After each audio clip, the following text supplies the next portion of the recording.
Hello students, कैसे हैं आप। माता कृष्णावंती महाविद्यालय के यूट्यूब चैनल पर आपका स्वागत है। आज की क्लास में हम हिंदी साहित्य के अंतर्गत प्रथम पेपर प्राचीन एवं मध्यकालीन काव्य का अध्ययन करेंगे। इसके अंतर्गत हम विद्यापति जी के जो पद सिलेबस में आए हैं उनका अध्ययन करेंगे।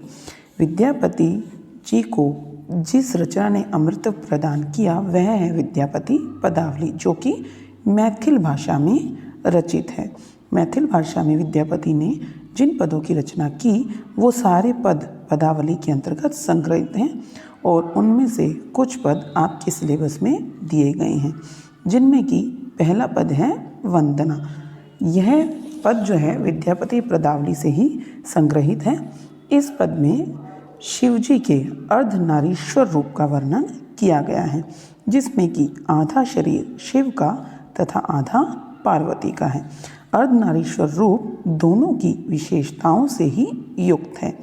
तो देखिए, जय जय शंकर जय जय त्रिपुरारी जय अधनारी, आध धवल तन आधा गोरा, आध सहज कुछ आध कटोरा, आध हड़माल आध गजमोती, आध चानन सोहे आध विभूति, आध चेतन मत आधा भोरा, आध पटोर आध मुंज डोरा, आध जोग आध भोग विलासा, आध पिधान आध नग बासा, आध चान आध सिंदूर शोभा, आध विरोह जग आध जग लोभा, भने कबीरतन विधाता जाने, दुई कय बांटल एक पराने।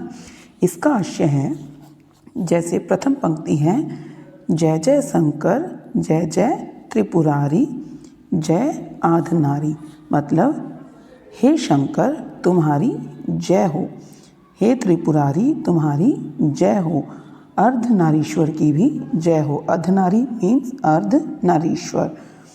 आध धवल तन आधा गोरा, जो कि आधा धवल है। क्यों है धवल? क्योंकि उन्होंने जो राख है उसका लेप अपने शरीर पर किया है। और आधा गोरा, आधा गोरा तन क्यों है? क्योंकि आधा शरीर पार्वती जी का है और पार्वती जी गोर वर्ण है, इसी कारण आधा तन गोरा। नेक्स्ट है आध सहज कुछ आध कटोरा, मतलब आधे शरीर के अंतर्गत कुछ हैं, कुछ यानी स्तन, तथा आध कटोरा मतलब आधा स्तन रहित है। आध हड़माल आध गजमोती, कवि यहाँ कहना चाहता है कि आधे शरीर की जो माला है वह हड्डियों से निर्मित है। हड़माल मतलब हड्डियों की माला, तथा आध गजमोती, गजमोती का अर्थ है गज मुक्ताओं से, गज के जो मुक्ताएं मोतियों से बनी हुई माला उन्होंने पहनी हुई है। आध चानन सोहे आध विभूति, इसका अर्थ है कि जो आधा शरीर है, चानन सोहे मतलब चंदन के लेप से सुशोभित हो रहा है, और आध विभूति, विभूति का मतलब जो भस्म होती है, विभूति जो हवन यज्ञ इत्यादि के बाद जो बचती है, तो आधा शरीर जो है उसके लेप से युक्त है। आध चेतन आधमति भोरा, आध चेतन का अर्थ है चेतना से युक्त। इसका अर्थ है आधी बुद्धि तो सचेत है, लेकिन आधा भोरा, भोरा मतलब आधी भांग आदि के प्रभाव से बोरा गई है, भोलेपन से युक्त है। आध पटोर आध मुंज डोरा, पटोर, पटोर का अर्थ है रेशमी वस्त्रों से युक्त। तो जो आधा शरीर है वह रेशमी वस्त्रों से युक्त है, तथा आध मुंज डोरा, आधे शरीर पर मूंज की डोरियां लगी हुई हैं। आध जोग आध भोग विलासा, इसका अर्थ है कि आपका जो आधा भाग है वहाँ से तो आप योगी प्रतीत होते हैं, जोग मतलब योगी प्रतीत हो रहे हैं, तथा आधा शरीर भोग विलास युक्त लगता है। आध पिधान आध नग बासा, मतलब पिधान, पिधान यानी जो कि वस्त्रों से ढका हुआ है, विधान वस्त्रों से ढका। और नगवासा, नगवासा का मतलब क्या होगा? पहला है आध विधान, मतलब कि आपका आधा शरीर बहुत ही कपड़ों से ढका हुआ है, और आधा नगवासा मतलब नग्न शरीर है। आध चान आध सिंदूर शोभा, आपका जो आधा मस्तक है उस पर चंद्रमा, चान यानी चंद्रमा विराजमान है, तथा आध सिंदूर शोभा अर्थात आधे मस्तक पर सिंदूर शोभायमान हो रहा है। आध विरूप आध जग लोभा, आपका आधा शरीर जो है विरूप लग रहा है, मतलब आपका आधा शरीर तो भयानक लगता है और आधा शरीर ऐसा है जिससे कि जग लोभी हो जाए। भने कवि रतन विधाता जाने, कवि रतन विद्यापति जी यहाँ पर क्या कह रहे हैं कि विधाता ही आपके बारे में जानता है कि दुई कई बांटल एक पुराने, कि उसने एक ही प्राण को दो भागों में क्यों बांट दिया है। बांटल मतलब बांटना और प्राणे मतलब प्राण, तो क्यों विधाता ने एक प्राण को दो भागों में बांट दिया है। इस कविता के अंतर्गत शिवजी के अर्ध नारीश्वर रूप का चित्रण हमें स्पष्ट रूप से दिखाई दे रहा है। इस वर्णन में शिव पार्वती के रूप को सहज ही कविता में बांधकर प्रस्तुत किया गया है। यहाँ पर इस जो कविता के अंतर्गत हमें अनुप्रास और पुनरुक्ति प्रकाश अलंकार दिखाई देता है। अलंकार के बारे में हम अंत में बात करेंगे। नेक्स्ट जो पैराग्राफ आपके विषय में है वह है नंदक नंदन कदम्बक तरुतर धीरे धीरे धीरे मुरली बजाव समय संकेत निकेतन बैसल बेरी बेरी बोली पठाव सामरी तोरा लागी अनुखन विकल मुरारी जमुना कतीर उपवन उद्बेगल फिर ततही निहारी गौरस बेचे अभेद जाइत जन जन पूछ बन मारी ताही मति मान सुमति मधुसूदन बचन सुनह किछ मोरा बनई विद्यापति सुन पर जोबती बंधह नंद किशोरा। यह जो अवतरण है वो विद्यापति द्वारा रचित पदावली में से ही लिया गया है। इस पद के अंतर्गत कृष्ण वंदना की गई है।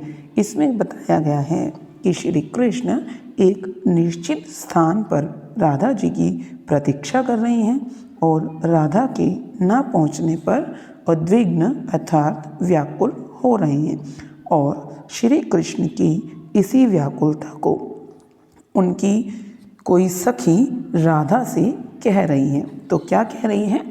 नंदक नंदन कदम्बक तरुतर। नंदक नंदन का अर्थ क्या है? नंद जी के पुत्र। नंदक नंदन अर्थात नंद जी के पुत्र। कदम्बक तरुतर, कदम्ब के पेड़ के नीचे। धीरे धीरे मुरली बजा, धीरे धीरे मुरली बजा रहे हैं। उसका कारण अगली पंक्ति में हमें यहाँ पर स्पष्ट किया गया है। यहाँ पर बताया गया है समय संकेत निकेतन बैसल, कि राधा जी ने जिस स्थान का संकेत उन्हें दिया था और जिस समय के बारे में उन्हें कहा था वहाँ पर बैठकर वो राधा जी के इंतज़ार में धीरे धीरे मुरली बजा रही हैं। और वो मुरली कैसी बजा रही हैं? ऐसा लग रहा है कि उनकी मुरली की धुन बार बार क्या कर रही हैं? ऐसे स्वर व्यक्त कर रही है, ऐसी बोली का उच्चारण कर रही है कि राधा को एकांत में मिलने की सूचना मिल जाए। तो सम्मिलित रूप से कहते हैं कि हे राधे, नंद के पुत्र श्री कृष्ण कदम्ब के वृक्ष के नीचे तुम्हारे द्वारा संकेत किए गए स्थान पर बैठे हैं और संकेत रूप में बार बार तुम्हें बुलाने हेतु धीरे धीरे मुरली बजा रहे हैं। आगे है सामरी तोरा लागी अनुखन विकल मुरार। सामरी मतलब हे श्यामा। श्यामा कौन? नायिका राधा।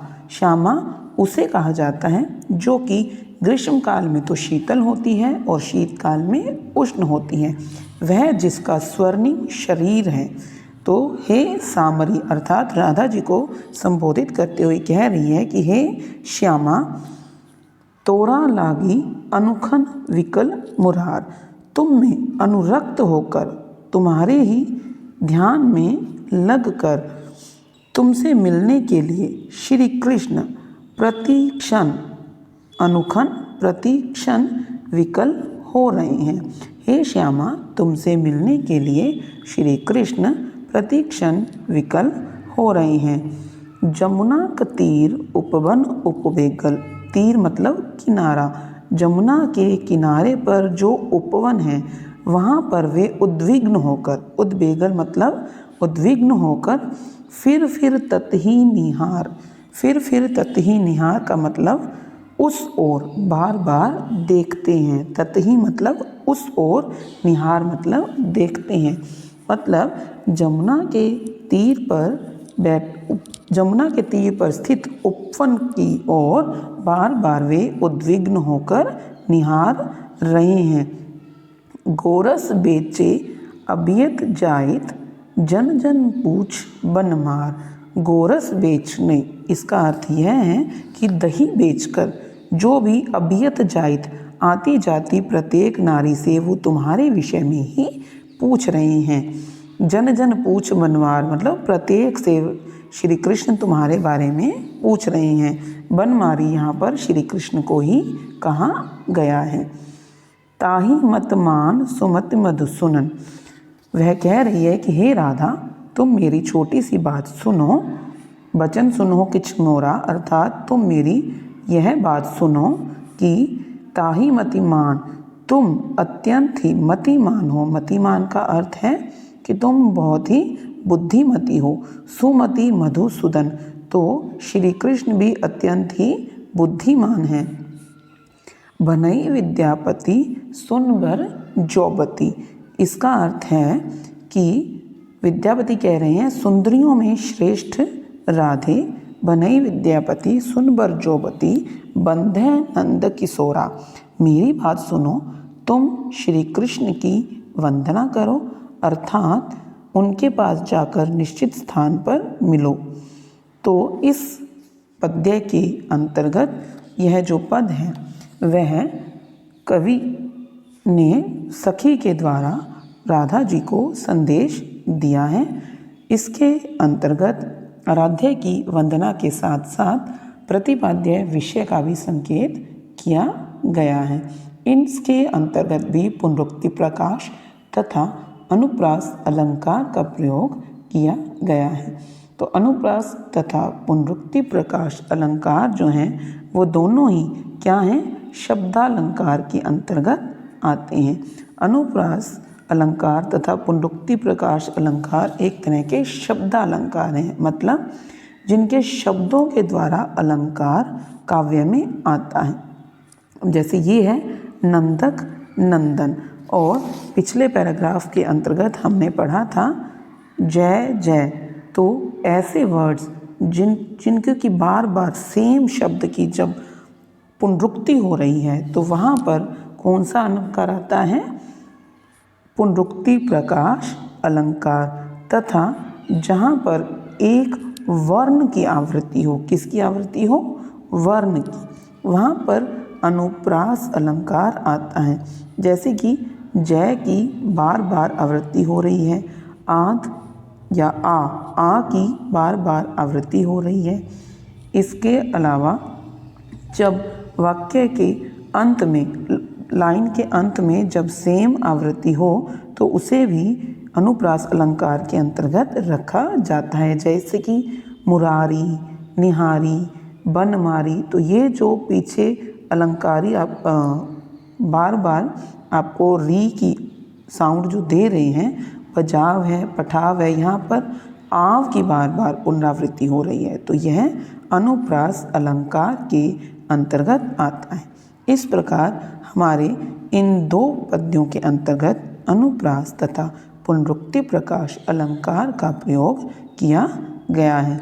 अब हम मिलेंगे अपनी अगली क्लास के अंतर्गत, जिसमें कि हम विद्यापति जी के अन्य पदों के बारे में अध्ययन करेंगे। धन्यवाद।